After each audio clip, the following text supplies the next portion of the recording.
आज की वीडियो में हम परसेंटेज का पार्ट 4 कर रहे हैं, जिसमें आय व्यय पर आधारित मैं 2 क्वेश्चंस आपके लिए लेकर आई हूँ। इसमें देखिए, सबसे पहले हम देखते हैं कि कुल आय जो होती है वो कुल व्यय यानी कि आपने कितना खर्चा किया है, और कुल बचत यानी जितना आपने बचाया है उसके दोनों के सम के बराबर होती है। तो हमारे पास पहला क्वेश्चन है, जिसमें दे रखा है कि विराट अपनी आय का 40% अपनी पत्नी को देता है, 20% अपने पुत्र को, 5% उसके एक बचत बैंक में वो जमा करता है, और उसके पास अंत में जो बचते हैं वो 7,000 रुपये बचते हैं। तो वो आपसे पूछ रहा है कि उसकी कुल आय कितनी है। इसके साथ वो आपसे ये भी पूछ सकता है कि वो अपनी पत्नी को कितने पैसे देता है, या अपने पुत्र को, या उसने अपने बचत बैंक में कितने जमा किए।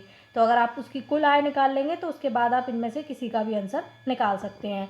तो हम मान लेते हैं कि उसकी जो कुल आय है वो 100 रुपये है।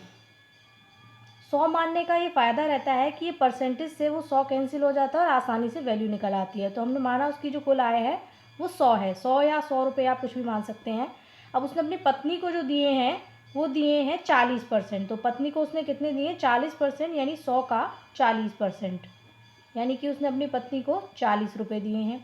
20% दिए हैं अपने पुत्र को, तो वो उसने इन्हीं का 20% दिए हैं, यानी जो उसके पास टोटल मनी थी इसका 20% दिए हैं, यानी 20 रुपये उसने अपनी पत्नी को दिए हैं।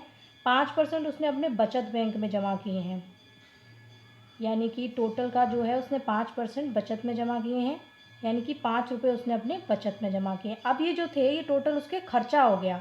अब उसके पास बचे कितने? 40, 20 और 5, यानी ये टोटल हो गया 65, यानी 65 जो था उसने पूरा खर्च कर दिया।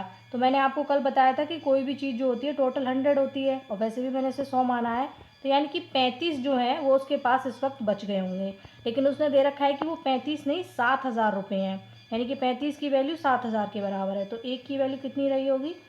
7,000 बटे 35, यानी कि 200। अब हमारा जो 200 निकल के आ गया है, तो वो हमसे पूछ रहा है टोटल आय कितनी है। हमने 100 मानी थी, तो एक की वैल्यू अगर 200 है तो 100 की वैल्यू कितनी हो जाएगी?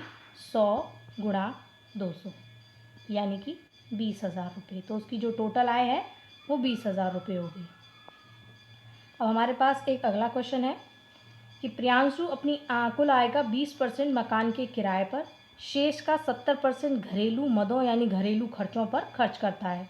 अब उसके पास 3600 रुपये बच जाते हैं। देखो, पहले क्वेश्चन में क्या था, उसने दे रखा था कि वो अपनी उसकी जो टोटल आय है उसी का परसेंट खर्च कर रहा था या फिर बचा रहा था, लेकिन यहाँ पर उसने एक टर्म का यूज़ किया है जो है शेष का, यानी कि अब इसके पास यहाँ पर खर्च करने के बाद जो पैसे बच रहे होंगे उसका 70% वो इस पर घरेलू खर्चों पर खर्च कर रहा होगा। तो सबसे पहले तो हम यही मान लेते हैं कि उसकी जो कुल आय है वो 100 रुपये है। अगला, उसने मकान के किराए पर जो खर्च किए हैं वो आय का 20% किए हैं। तो जो उसका मकान का किराया हो गया 100 का 20% हो गया, यानी कि 20 रुपये उसने मकान के किराए पर खर्च किए हैं। अब आप देखिए, अगर उसके पास 100 रुपये टोटल आई थी, 20 रुपये उसने मकान के उस पर खर्च कर दिए, तो अब उसके पास 80 रुपये बचे। तो अब शेष का वो 70% घरेलू उस पर खर्च कर रहा है। तो यानी कि अब जो हम घरेलू मदों पर निकालेंगे वो 80 का 70% निकालेंगे, यानी कि 80 का 70% कितना हो गया? 56 रुपये हो गया। अब उसके पास जो बच रहे हैं वो 3600 रुपये बच रहे हैं, यानी 20 रुपये उसने यहाँ खर्च किए, 56 उसने यहाँ खर्च किए, तो कितने हो गए? ये हो गए 76 रुपीज़। यानी कि अब उसके पास जो बचे हुए पैसे हैं वो कितने हुए? हमारे हिसाब से जो हमने माना है वो टोटल तो हो गए, टोटल तो थे उसके पास 100 और उसने 76 यहाँ पर खर्च कर दिए, यानी कि 24 रुपीज़ अब उसके पास बचे हैं। तो 24 जो है वो किसके इक्वल हैं? उसने दे रखा है 3600, यानी एक की वैल्यू कितनी हो गई? 3600 बटे 24। इसे हम 12 से सिंप्लीफाई कर लेते हैं, यानी 12 दूनी 24, 12 तिया 36, और ये आ जाएगा 150। अब हमसे पूछ रहा है कि उसने मकान के किराए पर कितने खर्च किए, तो हम पहले निकाल लेते हैं कि उसकी कुल आय कितनी है।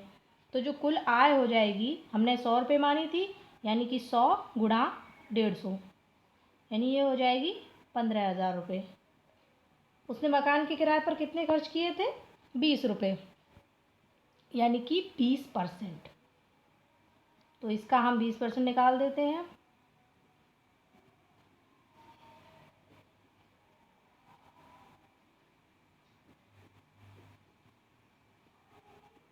यानी कि 3,000 रुपये उसने मकान के किराए पर खर्च किए हैं। और भी कुछ पूछे तो आप और भी निकाल सकते हैं। Thank you.